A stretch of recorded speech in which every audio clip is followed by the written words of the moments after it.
Welcome to another Facebook Live. Very happy to have you joining me once again.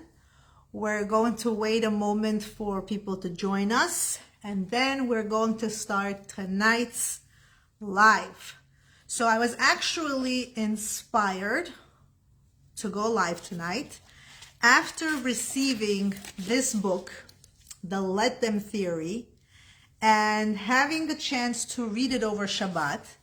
And I found myself really connecting and resonating and really feeling like it speaks to me volumes.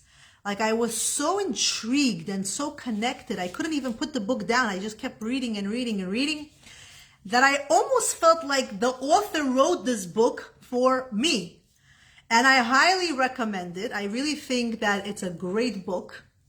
And I wanted to touch upon the topic that this book talks about because I realized that many of us are having these moments, these episodes, these situations where we start to feel confused, upset, hurt, angry, anxious, worried, stressed, whatever terminology you want to use. We go through all these emotions and feelings if we don't properly process, react to, and understand the behaviors that people are going to show us. Now again, we cannot control what other people do or say. We cannot make everyone accept us, not judge us, be nice to us. It's not possible. What we can do is only work on ourselves, on our interpretation, on our thought process, on our behaviors. That's all that we are able to work on. Now, I see that some of you joined. Welcome. If you are able to hear me, please write on the comments below that you're able to hear me, or put a thumbs up sign so that I know that we are on live and that there is no connection or network issues so that we can begin this live. Now, I might ask one of you to join me during the live tonight. So if somebody wants to join me, I may actually want someone to join the live. So if you're interested, thank you very much, Yaakov. Thank you for the thumbs up, so I know that you can hear me. Thank you, Natalie. If you are interested in joining the live tonight, also message me that you want to join me on live, and maybe I will invite you to come and join me on the live tonight as well. And that also will be a very interesting discussion. Now, as I was telling you, I was reading this book. It was written by Mel Robbins. I actually ordered my book in December, so it was a while ago. And it took a very long time for me to get my copy. But when I finally got it, I was very excited, and I read it over Shabbat. I did not finish the book, but it was enough. The first few chapters of the book were enough to really get me hooked on this theory that I want to share with all of you. And if you don't have the book, I encourage for you to also get your copy of the book. It's so interesting that my teenage son, who's 14, looked through the book, read the first chapter, was so inspired, and he doesn't even read books, and he even got hooked and started to read it. So it's a very easy to read book. So why did I like this book so much?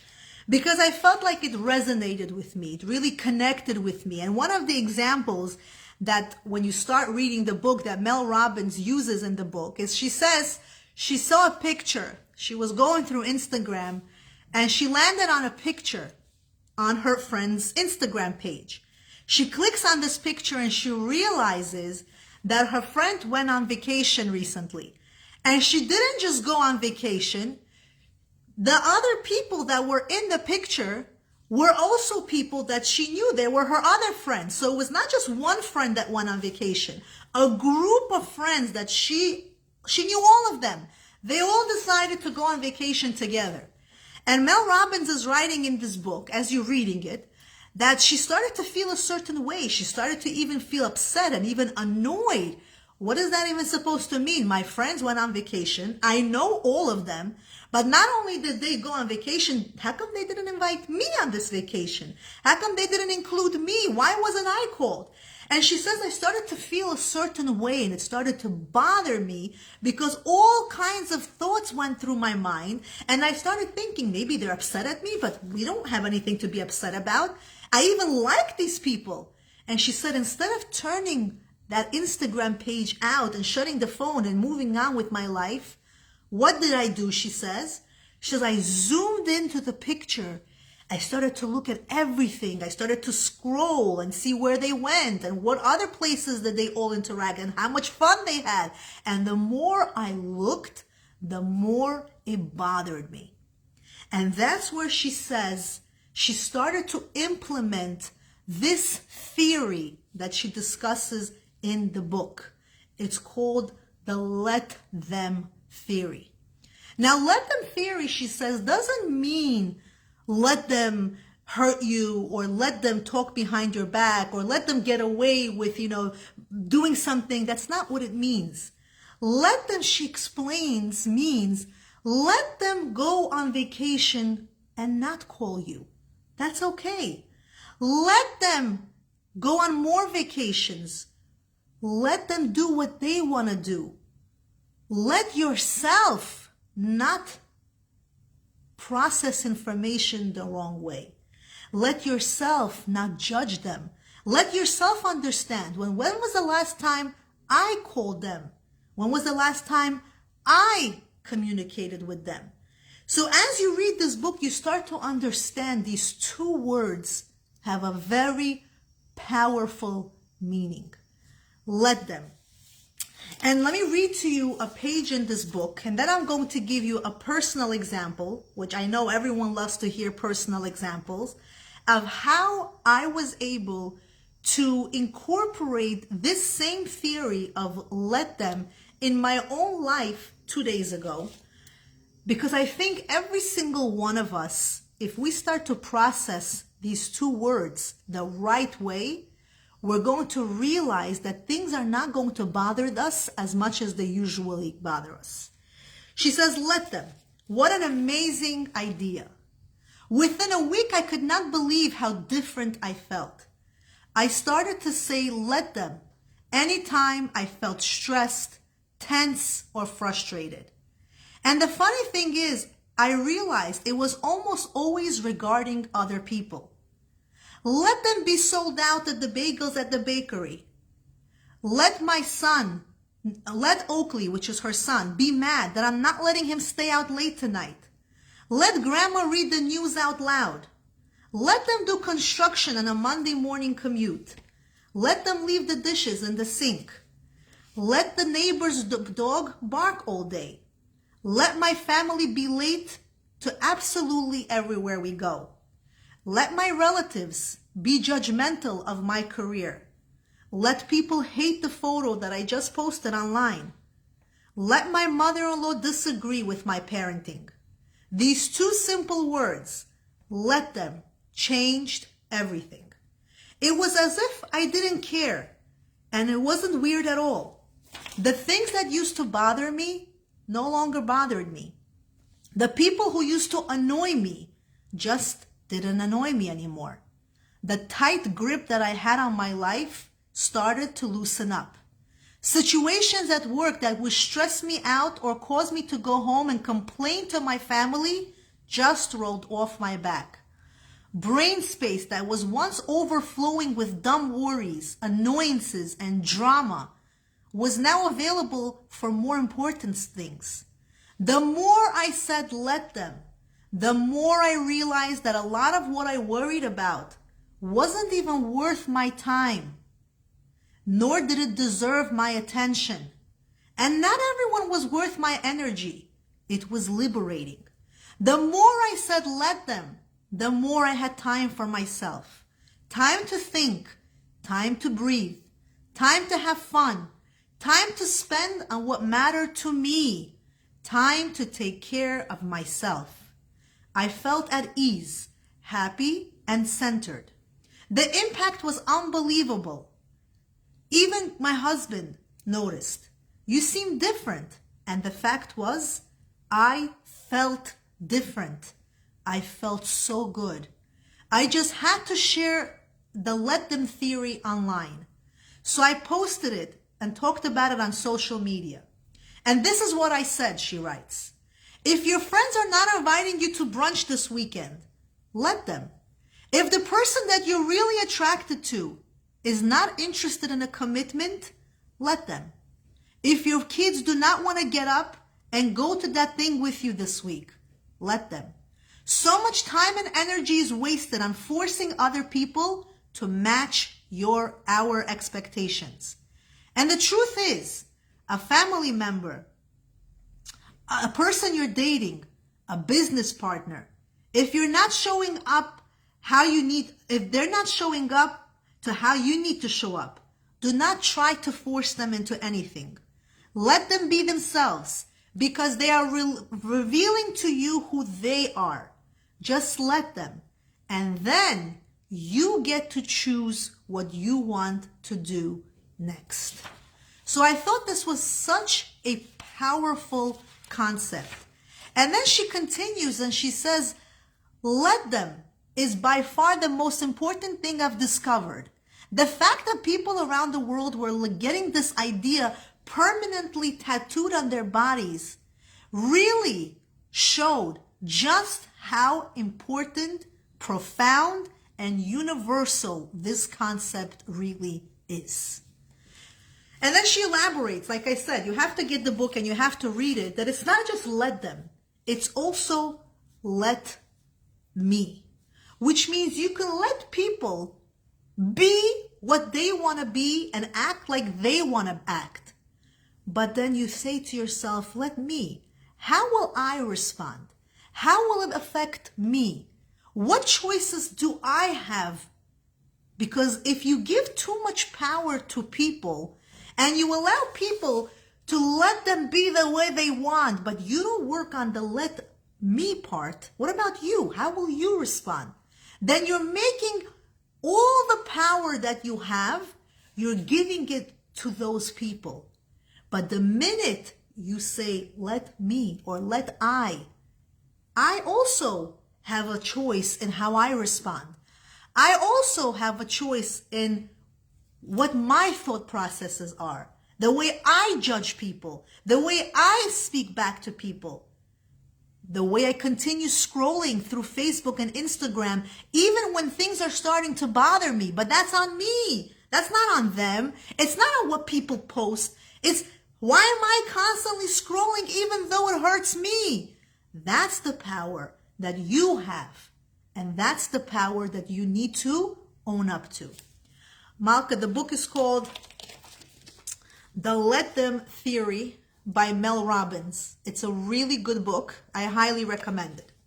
So now let me tell you, and I don't even know why I'm sharing this, but I think the reason I'm going to share with you this personal story, there's a few reasons to why I'm sharing this story. The first main reason is, yes, the let them theory definitely helped me overcome this particular comment. But the other reason why I'm going to share with you this personal story of mine is because I want to come across today with a message. As much as I came here to talk about how good the book is, it's true. I do recommend the book. But I really came on here to express my need to people who are watching the importance of being sensitive with your comments, with your words, with your thoughts, and with your behaviors. All of us, including myself.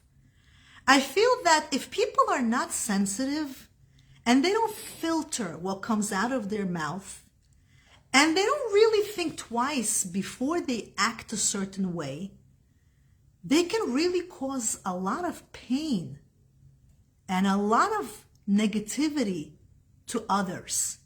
And as much as we can implement this let them theory, but why should people be that way in the first place? Why can't people really think to themselves, is what I'm saying really worth anything? Am I saying it just to talk? Am I saying it to be hurtful? Am I saying it just because I think I'm smart, quote unquote? When people start really thinking about what comes out of their mouth, they're going to really cause a lot of buildup in their relationships. Sometimes it's better not to speak and speak less than just spew words out of your mouth. With that introduction, and again, obviously the person who made that comment that I'm going to share a few days ago is not going to be watching this tonight, because sometimes I say something and then people call me and say, oh my God, what if they see it? So they could see it, but they're not going to watch this, so it's totally fine. And it's not like anybody can figure out who I'm referring to anyways, but in general. I was going recently, I was out and I was looking for an outfit. I was out with a group of friends and I was looking for an outfit. And as I went to the store to find an outfit with this few people, we were fitting on the dresses. And again, why am I sharing the story? For one reason only. Number one, to demonstrate the let them theory coming in handy at that very moment in my life. And number two, maybe somebody who's watching is going to be able to gain the importance of being sensitive with the words that come out of their mouth, think before they talk, and ask, why am I saying what I'm saying? Is it really to hurt the person, to sound cute? I don't know. So we're trying on dresses for an event. And as I'm zippering one of these, this person's dress, who's supposed to be a close person in my life, supposed to be, as I'm zippering the dress, this lady, I don't want to, says, ow, it's hurting me, it's tight. And I was so cute. I was trying to really zipper the dress. It wasn't fitting.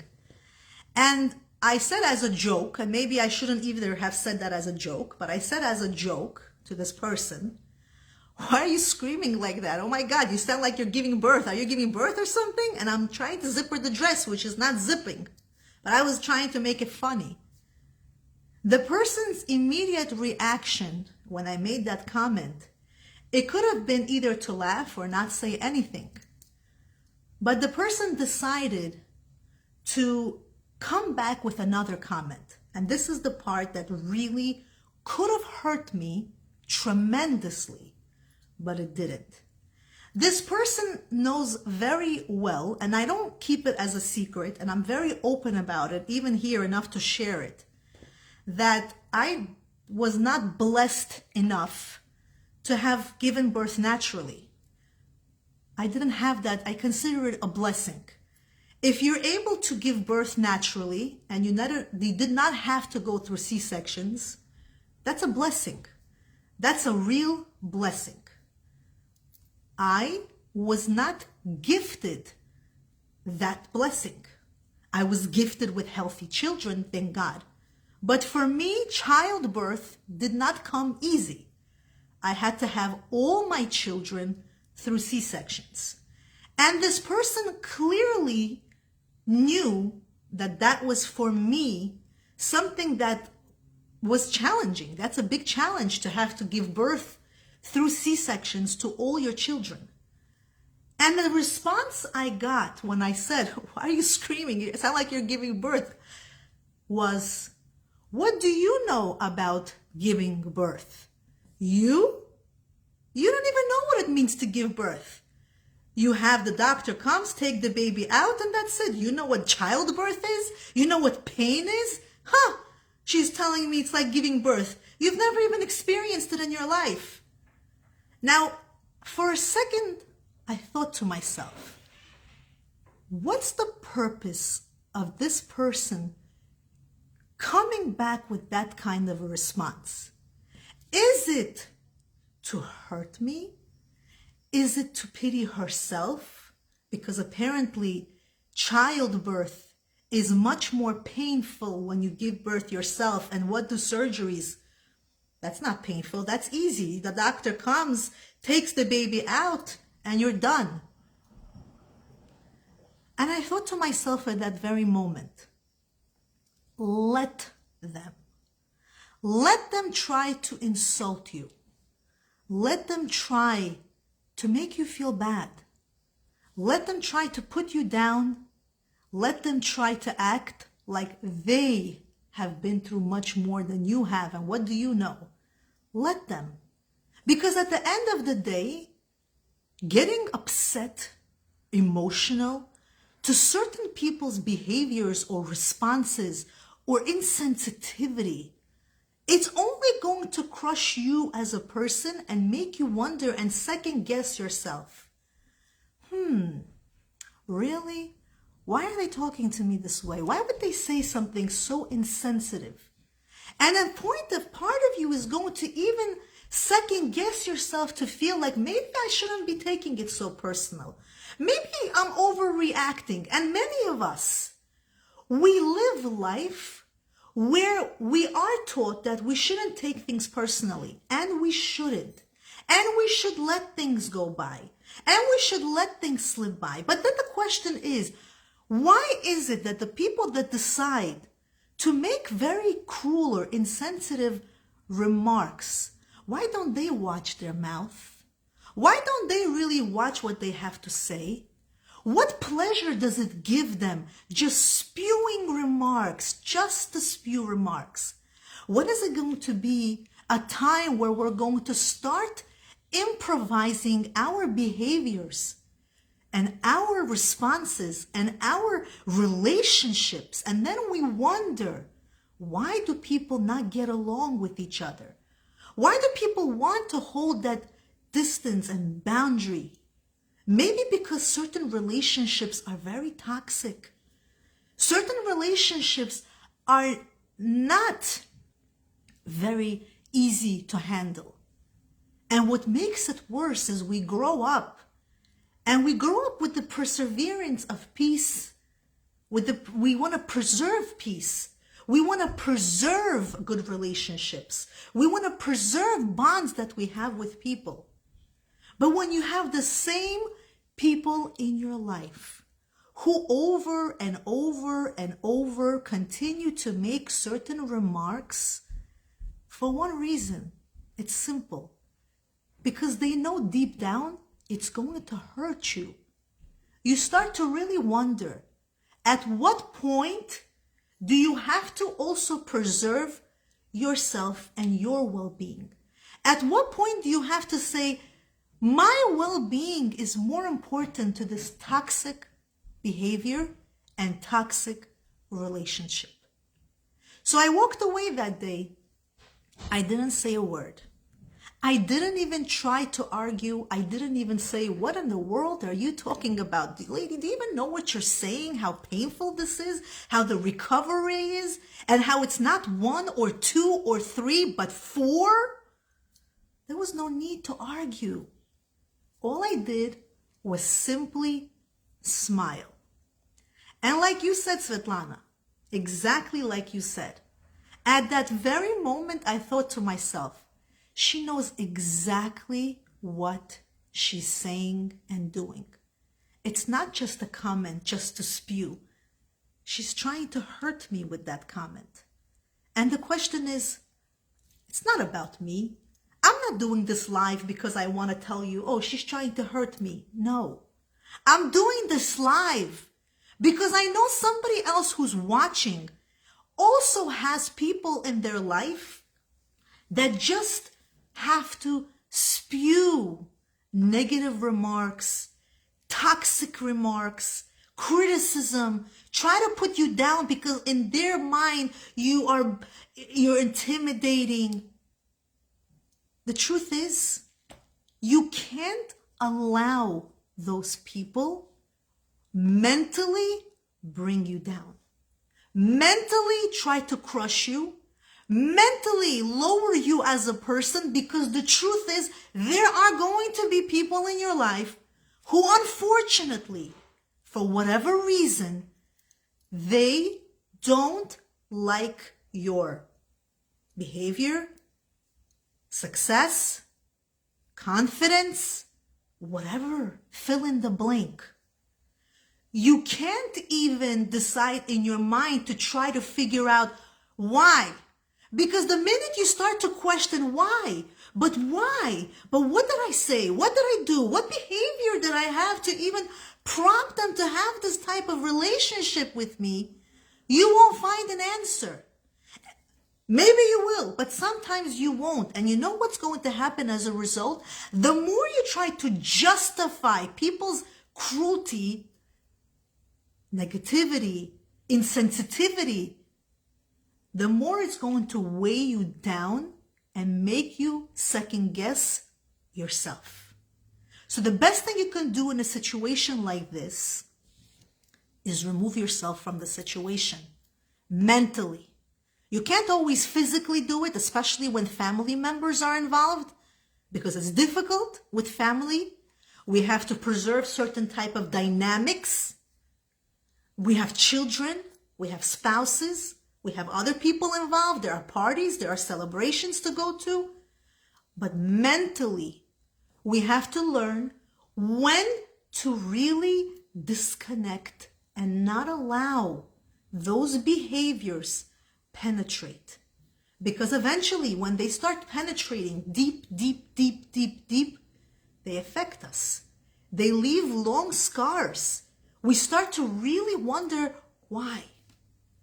Don't. It's not worth it. Don't give those type of people the power they're looking to have over you. Sometimes that's what they want. They want you to be miserable. They want you to not feel successful. They want you to have a low self-esteem about yourself. Don't let them get there. Let them continue being them. You have to continue being who you are. Strong, confident, positive, and most of all, God-fearing. When you partner yourself with Hashem and you really say, Hashem, I don't know why I'm hearing what I'm hearing and why it's not the first time I have to hear these kind of comments. And what's the purpose of this? But only you rule the world, God. And if that's what you want me to hear, I accept it with love. Is that easy? Absolutely not. But the more you do it, the better you're going to get. So I came up with a challenge from me to me, thanks to my friend. Shout out to Rosa. I love you, Rosa. Thank you so much. I don't even know she's watching this. But she really inspired me to, she doesn't know that she inspired me, but I'm telling you that she really inspired me to do a challenge from me to me. She tells me that every morning she gets up and she journals and she has this, she does this whole ritual, which it's really unbelievable. And she's able to finish over a course of a week, the entire book of Tehillim. She reads every single day the day's chapters, and she's able to finish an entire book over the course of a week. It's very difficult because it's a lot of reading, especially if you read slow. It's a lot. But I took this upon myself last week. I took this upon myself last week, and I said to myself, you know, I have so much time and energy to talk to people, to go through Instagram, Facebook, YouTube videos. I have so much time and energy. Why don't I utilize my time and energy where I want to just simply have a conversation with God? Nobody else. I just want to connect with Him. And I started last week, a week ago, this is week number 2 for me. I started to read my Tehillim. And every day I would finish a chapter, and then I was behind. By the time Friday and Shabbat came, I couldn't catch up. But Shabbat gave me more time where I was able to read extra, so I made up for the week, and I even started the second book. But why am I sharing it? Because I'm on week number 2. I'm midweek. I have never, in a long time, I have not felt the way I feel now. All of a sudden, for a while, it was very hard for me recently to take a book, to pray. It was hard. I didn't feel that connection. I could talk to God, I could lecture, I could do those things, but to actually open a Tehillim or a prayer book, it was difficult. There was just something there that was blocking. I did it, but it was very difficult for me to do it. But the more I started to do it, and the more I started to talk to God and to read these chapters of Tehillim, the more all of a sudden I genuinely felt a different type of a protection, a different type of energy. My response to certain things in the house, like if something used to freak me out before and I felt afraid and I felt like something is breaking, well, it's like it's gone. All of a sudden you have this supernatural feeling of, Hashem, you got me. You're watching me. And that should happen all the time, even if you don't read Tehillim. But it was something that really transformed in me, where I feel even an extra sense of protection, that God is really like, he's just with me 24 hours a day, and he loves me more than ever, and I love him, and it's amazing. This is another thing we could take upon ourselves. When you have to work on a character, and it's very hard, and it has its own challenges, and you're dealing with something very challenging in your life, and you take upon yourself, either it's a Nishmat Kol Chai, I do that too, but to me that became so easy that I finish it so quickly that by the time I start and I finish saying Nishmat Kol Chai, it's like 3 minutes. It's not long enough for me to feel that inspiration, like wow. But this is challenging, to sit and try to read all these chapters in Tehillim. It's challenging, and you have to consciously make time for it. And I realized the more I do that, the less time I have to go mindlessly on the internet for no apparent reason, just because I'm bored. The less time I have to talk on the phone, to hear gossip, to gossip about someone, to look at news that I don't really even need. I'm focusing my time and energy on simply just talking to God.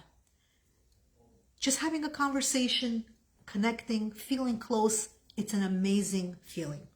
So that's a challenge. Hopefully I took it upon myself. I said 40 weeks, bli neder. I don't want this to be a promise of any sort, but I am really going to try very hard. So if you want to join this challenge with me, I would love for you to join with me. I would love for you to even tell me if you want to try this out. It's not easy. It's doable. And I think anybody who does this, especially because it's Tehillim, it helps people that are sick. It helps you with, remember, when did David HaMelech write the book of Tehillim, right? Who wrote it? David HaMelech. And if we know about David HaMelech's life, David HaMelech, the king, David, he had a very difficult life. His own son wanted to kill him. His own son, not somebody else, his own son. So this is a king that actually, the tzaddik that wrote this book of Tehillim had so many challenges himself. With who? The closest person that's supposed to be in his life, his child, wanted to go against him. So obviously, whatever words are written in the book are going to come from a place of understanding what challenges really are. And even despite all the challenges, he writes Tehillim praising Hashem. Despite the challenges, he should be complaining and saying, God, what are you doing to me? My own son is going against me? Rather, he praises God and thanks him and says, you're so glorious, Hashem. And that's exactly, even though it's very hard, that's exactly how we need to train ourselves. Every situation which seems challenging and can't understand why it's happening, we have to still not let it break us, not let it crush us, not let it distance us from the one above, thinking that God is punishing us. No, the other way around. It's supposed to shape us and strengthen us and mold us into even stronger human beings, and understand what lesson can I learn as a result of what's happening to me. The minute you realize you're not going to change anybody, nobody is changing from you. You can talk, you can inspire. Thank you, Lola. You can inspire, but you can't necessarily change anyone. What you can do is change your response, your attitude, your behavior. Block. Understand that just because somebody does something to you which lacks empathy and sensitivity, that's not necessarily on you. That's on that person sometimes. Maybe they need to boost their spirits, and the way they boost themselves up is to put you down. That happens. Pray for them that they need to do that in order to feel better about themselves. Maybe they had a bad day, or maybe they simply don't have the skill of thinking before they say something. Pray for them as well. And sometimes people may say, well, maybe you did something wrong. Yeah. Also think about your own behaviors, your own character traits, how you can change. But when it's with the same person over and over and over again, there also has to be a time where we put a pause. Because when we start to be too self-critical about ourselves, sometimes, yeah, we have to blame ourselves, but certain people will make you blame yourself so much that you become so self-critical about yourself that it really puts you in a very, very down and negative mood. And that's not healthy for you either. So always have a boundary, a healthy boundary, where you don't allow other people's negative energy or behaviors affect you mentally, emotionally, and physically. So I think that was the message that I came here tonight. Thank you very much for joining me. Let me see. By the way, nobody joined the live. I was saying if anybody wants to join live, if you want to add something, click the button and I can definitely invite you to join tonight's podcast. I think I'm still here for a few more minutes.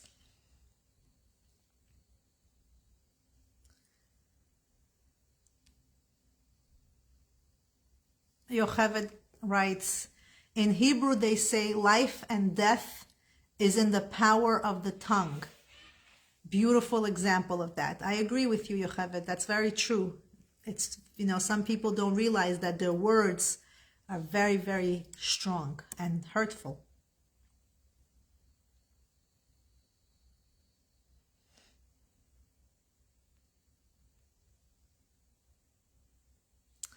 Esther, that's a shame. Some people don't know how and when to keep their mouth shut.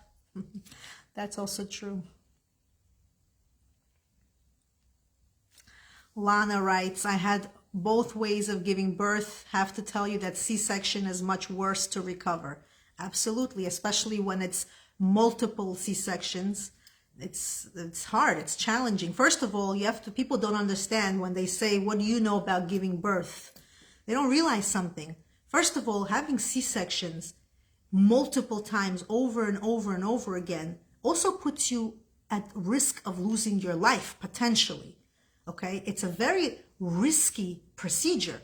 When people have 3 or more C-sections, the doctors will even say to you that it's dangerous. There can be all kinds of complications. It's very, very risky. So when somebody becomes so insensitive to say, well, what do you know? You know a lot about what you had to go through to bring children into the world, to the point where you had to risk your life to do it. So yeah, people don't think before they talk.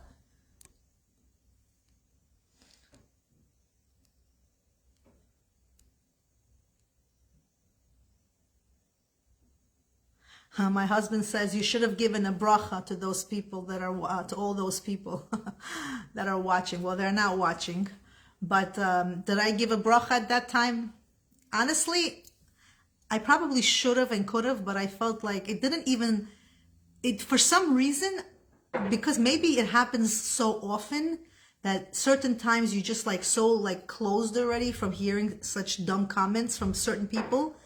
That I didn't get so touched and triggered by it.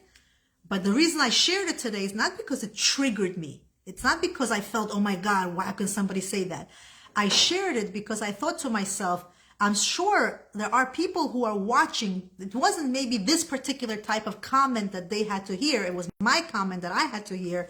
But I'm sure that they are going through things in life from other people that are similar in a different way. Like people are not sensitive. They just say something just to say it. What exactly they gain from this? What outcome are they looking from this? Nobody knows what the purpose of this dumbness is. I don't even understand it. But to them, it's normal.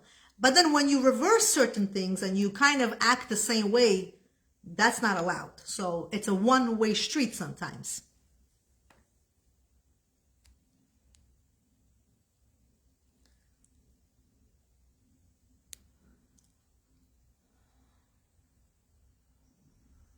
Thank you very much, Rachel.